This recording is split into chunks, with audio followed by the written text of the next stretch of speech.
Student campuses, despite their popularity among young people, are not always safe places to live. The large number of students and frequent parties create a favorable environment for various kinds of dangers. Some of these places become not just risky but also allow true evil to exist carefreely.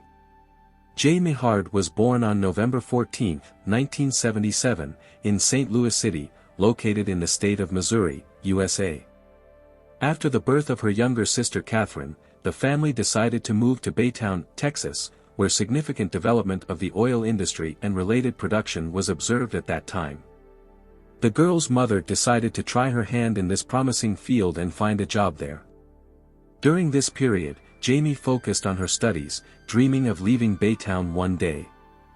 After successfully graduating from high school, she became a student at the University of Texas, a popular educational institution known for its specialization in biology and medicine. To be closer to the university, the girl was forced to move to the city of Bryan, located in the College Station area, where the university campus was located. It was a safe student town. It was during this time that Jamie grew closer to her father, who actively helped her financially, covering the costs of housing and education. They talked on the phone almost every day, and Jim often visited his daughter. In her sophomore year, Jamie met Chuck Russ, who was 3 years older than her. He seemed more mature, had a good job, and was aiming for a serious relationship. Soon they started dating, and everyone around noted that they were a loving and happy couple. Later, Jamie's younger sister, Katie, also entered college, and now Jim was trying to help them both. This led to financial difficulties for the family, as paying for education was not easy. Therefore, Jamie decided to find a place where she could live with other students and split the rent. So she moved to a dormitory located just a 6-minute walk from the university. Now her neighbors were not only girls but also boys. However, despite saving on housing, the financial problems did not disappear. In the spring of 1999, Jamie was forced to temporarily suspend her studies. During this period, she worked full-time at a pizzeria, delivering orders. Despite the break in her studies, the girl did not give up on her dream of becoming a bioengineer and simply decided to earn money to be able to continue her education. On April 20, 1999, 20-year-old Jamie had a regular work shift during which she was delivering pizza throughout College Station and neighboring areas. The girl finished work a little after midnight, already on May 1st. One of her colleagues, Adam, suggested watching a movie together. Jamie agreed, spent some time with him watching a movie, and left her friend's place around 4:30 a.m. The next morning, on May 1st, her roommates woke up and did not see Jamie's car in the driveway, which caused them concern. One of the guys called Chuck, who was just getting ready for work. The girl's boyfriend said he had no idea where she might be since they hadn't seen each other or communicated since April 29. It seemed strange, but Chuck explained that they had a fight a few days ago and decided to take a break in their relationship. Nevertheless, he advised contacting the police if there was no news from Jamie in the near future. However, they did not have time to do this. By 7:15 that same morning, the sheriff's department received an alarming call from a concerned woman. She reported that on her way to work, she found the mutilated body of a girl on the side of the road near the city of Bryan. The victim had suffered several strong blows to the head. She was completely undressed and brutally beaten. It appeared that she had been thrown out of a moving car and sustained injuries during the fall. Approximately 1 kilometer from this location, one of the patrol officers found scattered pieces of clothing, some of which were torn and had traces resembling blood. It was suggested that the girl was attacked with the intent of rape, as she had become a victim of violence. However, it remained unclear whether it was an intentional murder or whether she died accidentally while trying to escape from the attacker and jumping out of a moving car.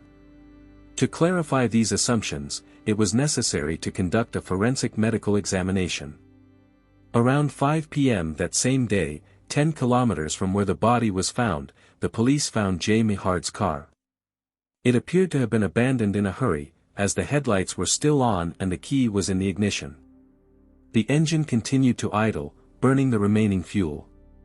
On the outside of the car, traces resembling blood were also noticed. Inside, Mihard's driver's license was found, which helped identify the body found 10 kilometers away. Her vehicle was discovered just 3 blocks from the dormitory, but it remained a mystery as to what had prevented her from safely reaching it. Eventually, the police visited the building where Jamie lived, and there they managed to gather the first information about the deceased. The neighbors described her as an extremely cheerful and friendly girl who was unlikely to have ill wishers. After that, the detectives headed to the workplace of her boyfriend, Chuck. He said that he had not seen the victim for several days and had been trying to call her all morning but assumed she was just sleeping in. Meanwhile, the girl's father, named Jim, had already been informed about the tragedy. He invited his daughter's boyfriend to Baytown, as he treated him like his own son, so that they could support each other during this difficult period and prepare for the funeral by the end of the week. In parallel, forensic experts began to examine the area where the car was found. First of all, the officers sought to talk to people who could potentially have witnessed what had happened at this location, the attack. Several hundred people were interviewed in College Station. Some of them recalled hearing screams early in the morning on the 1st, but no one saw anything. After that, an announcement was placed in the local newspaper, promising a monetary reward of $1,000 to anyone who would help solve the crime. The forensic examination of the car did not reveal any traces of the probable criminal. All the blood stains found inside and outside belonged to the girl. Later, the results of the forensic medical examination of the body arrived, which showed the presence of numerous signs of blows with a blunt object on the body of the deceased. The fact of was also established. Having fallen out of the car while it was moving, Jamie suffered a fatally dangerous injury, fracturing her skull. Her cervical vertebrae were broken, significant swelling developed, and a hemorrhage into the brainstem occurred, which led to the victim's death. She suffered for about half an hour before dying. According to the forensic expert, death occurred between 4:30 and 7 a.m., which was consistent with the chronology of events. It took several more weeks to obtain the DNA profile of the man from the body of the murdered woman after the rape and compare it with the existing database.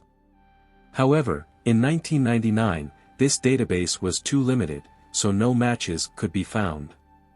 After that, the police began to communicate with the girl's closest circle to reconstruct the picture of the last day of her life. It was found that on Friday, April 30th, Jamie was delivering pizza, which means she visited many places in the city. This significantly complicated the analysis of information about possible suspects. The officers were able to obtain all the delivery addresses and now had to check each of these individuals, obtaining their DNA samples. Thus, the detectives learned that after work, the heroine of the story went to her friend Adam. When the investigators met with the young man, it seemed that he was not upset by what had happened. However, the first suspicions arose when he refused to provide DNA samples. At least the young man said that Jamie had been visiting him from about 1 a.m. to 4:30 a.m., after which, according to her, she went home. Due to his unwillingness to cooperate with the investigation, Adam became the main suspect in the murder. A year after communicating with him, the detectives decided to put the young man under surveillance. After this meeting, one of the investigators followed Adam when he stopped at a bar a few blocks away. The young man drank a beer and walked away. The police officer, who had been simply observing him all this time, waited until the guy disappeared from view and took the mug from which he had been drinking to obtain a sample of his DNA. The police also met with the victim's boyfriend, Chuck, at the girl's funeral and took him in for questioning. The young man said that he had spent the entire night of May 1st at home, playing computer games, which was a common activity for him. Unfortunately, there was no one to confirm his words. He, like the girl, lived with roommates who shared the rent with him, but both roommates were asleep at the time and could not verify his alibi. When the young man was asked for a DNA sample, he hesitated but eventually agreed to provide it.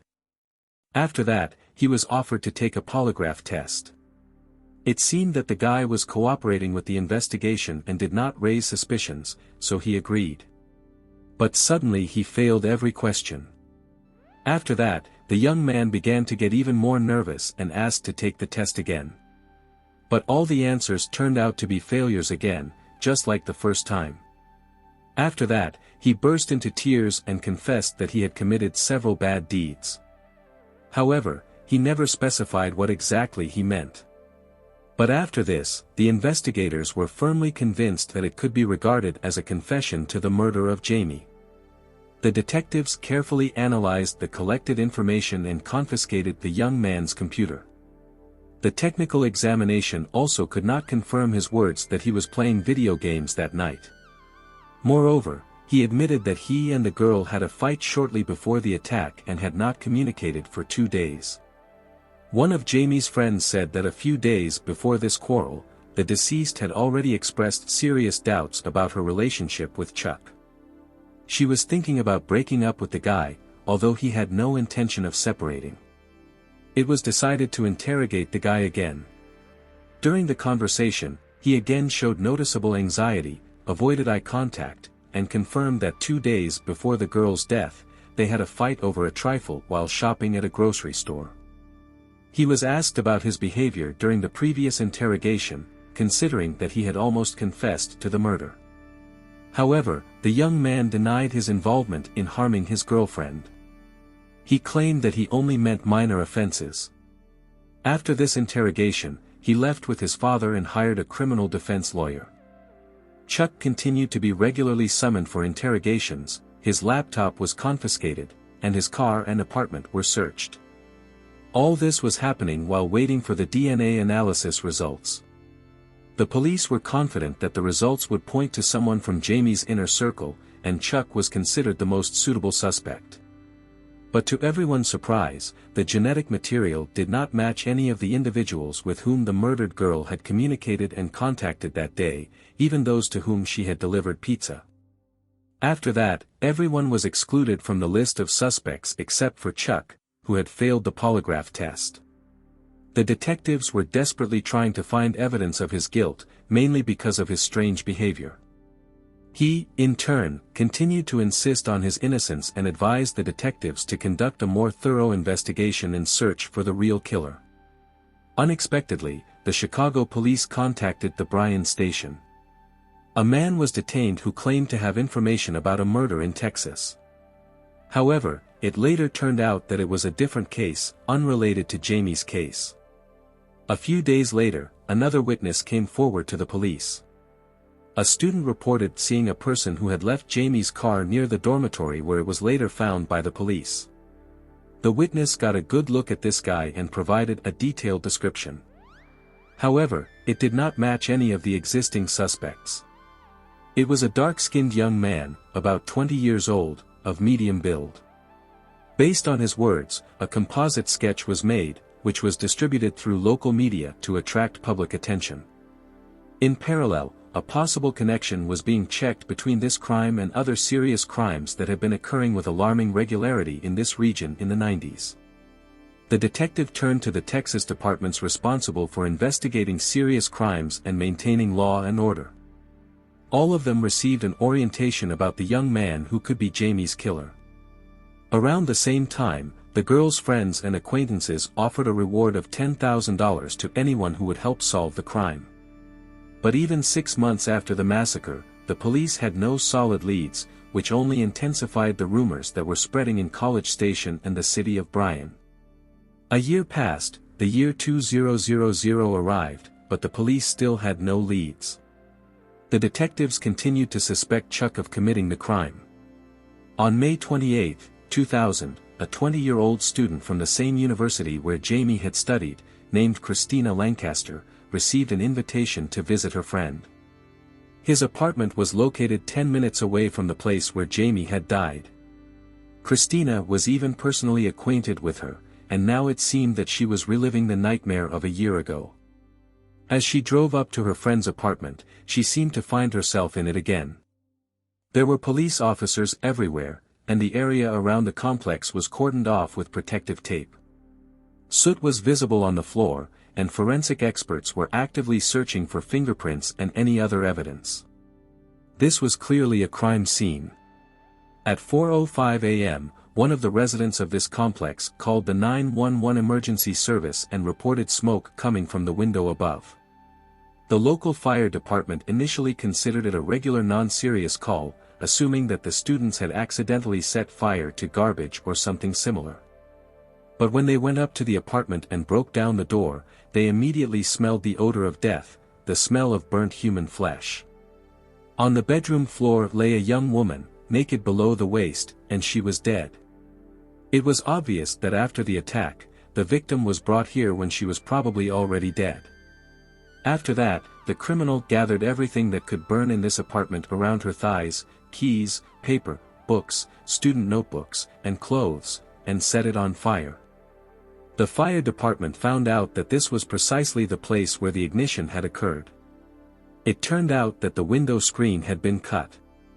The criminal had entered through the window by cutting it, and then was able to reach the handle to get inside. A single sign was noticed that the killer had carefully wiped away his tracks with the victim's towels. In addition, he had turned her purse inside out in the kitchen, apparently searching for valuables. The girl's driver's license remained in the purse, which helped identify the victim as 21-year-old Caroline Casey. She was an ordinary American student, born on July 28, 1978, in the city of Lawton, Oklahoma. The girl had moved to Texas after graduating from high school, studied, and worked as a teacher's assistant in a kindergarten. The next victim had much in common with Jamie. Firstly, the deceased were of the same age. Secondly, they were sociable, friendly, and had no enemies. Therefore, what had happened seemed more than strange. The girl's parents were notified, and they immediately left for the scene of the tragedy. During this period, the detectives actively communicated with Caroline's neighbors. One of them reported that between 1:30 and 2 a.m., for half an hour, he had heard periodically repeated dull sounds coming from the neighbor's apartment. However, they did not seem alarming to him and stopped quite quickly, so he simply went back to sleep. After conducting a forensic medical examination, it was found that the cause of Caroline's death was strangulation. There were grounds to believe that she had also been raped, and the place where the fire was lit had destroyed any DNA samples. Nevertheless, traces of the criminal were still found. Caroline had resisted him, and particles of skin were found under the nails of the deceased. The forensic expert also concluded that the girl was already dead when the fire started, as no smoke was found in her lungs. Christina Lancaster, who had been shocked by Jamie's death, was now, 13 months later, even more alarmed by Caroline's death. Her fear was more than justified, as she herself had become a victim of an attack 3 years ago. On that fateful day, Christina decided to relax and went to a party at her friend's house. There she met a dark-skinned guy with whom she talked all evening. He behaved decently, was sociable, and it seemed that it was very comfortable with him. Closer to night, her friend had a conflict with her boyfriend, and Christina decided not to interfere. The new acquaintance suggested going upstairs to his apartment so as not to be involved in this conflict.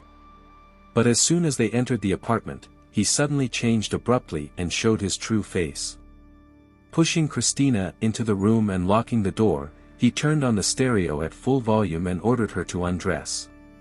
Christina tried to convince him not to harm her, even lied that she had HIV, but none of this had any effect on the new acquaintance. The girl began to stomp her feet loudly and scream to attract the attention of her friend downstairs, but this did not affect him either. He raped Christina and even tried to strangle her. But by a lucky chance, the friend downstairs still heard the screams and called the police. The officers quickly arrived at the house just as the criminal was beating Christina, trying to make her shut up and submit to him. The guy squeezed her neck so hard that she thought he had broken it. The guy was arrested and taken to the police station, but the next day he was released. Now, seeing another cordoned-off crime scene, Christina wondered if there could be a connection between the attack on her and the murders that had occurred in the city. The police, interviewing all the neighbors at the scene of Caroline's death, met a young man named Inul Pmeitis. He claimed that he was hardly acquainted with Caroline, only as a neighbor, and showed no interest in her. Inul agreed to provide DNA samples and even took the clothes he was wearing on May 28, 2000, the day Caroline was killed, to the police with him. It seemed that he was behaving normally. The police tracked down this guy after a statement from the victim's friend who considered him rather strange. Moreover, Inul was at the party attended by the story's heroine, although no one had invited him. Inul was dark-skinned and immediately caught the officer's attention, as one witness had described just such an attacker. He confirmed that he had been at the party with Caroline and that she had driven him to the nearest grocery store, where he had bought alcohol. Inul also stated that Caroline had left earlier with a friend after returning to the party. This happened around midnight, and he had not seen her since. The police turned to this 24-hour store and, to their surprise, found Inul on the surveillance camera footage dressed completely differently than he had previously described. He had provided completely different clothes for the examination. His appearance on the camera footage completely matched the description given to the police by one of the witnesses when talking about Jamie's abandoned car. After that, the detectives went to his home with a search warrant and found the same clothes among the dirty laundry. Blood stains were found on these items. When Inul was asked to clarify this information, he admitted that they had had a relationship by mutual consent. The investigators did not have enough grounds for an arrest, so it was decided to check Inul's involvement in any criminal episodes while waiting for the DNA results. 24-year-old Inul Pmeitis had a turbulent criminal past. He turned out to be a person of interest in several violent episodes at once, and he also failed to appear at a hearing in the case of an attempted assault on Christina Lancaster. As it turned out, Inul was the dark-skinned stranger from the party. After he failed to appear in court, the police went to his apartment to detain him but found that he had moved out a long time ago. When Inul was finally detained after Christina, he told an amazing story. According to him, he wanted to sell Christina prohibited substances, but she did not have money, so the girl agreed to pay with it. So they became after which the guy gave her ground. When the victim realized that she had been deceived, she attacked him. Inul tried to push the girl away, and she fell several times, getting abrasions. After that, she simply tried to lie about him to punish him for the deception.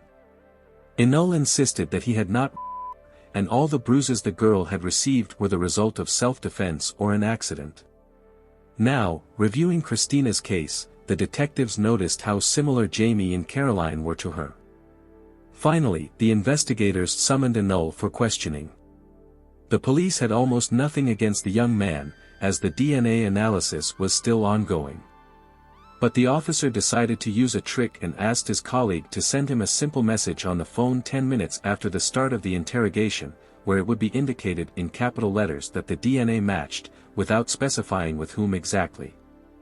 At first, the young man denied any guilt, but as soon as this message was received by the policeman and the suspect read it, Inul immediately became confused and began to confess. Despite the fact that the real DNA analysis results were not yet available, the confession was enough for an arrest on a charge of first-degree murder. Inul Pmeitis was born on April 14, 1976, into a dysfunctional family. He had a typical troubled youth and adolescence. The young man dropped out of school at the age of 17, got married, had his first child, and in the following years, 3 more children were born. But the father showed no interest in them. All this time, he worked as a laborer here and there, distributed substances, and managed with occasional earnings.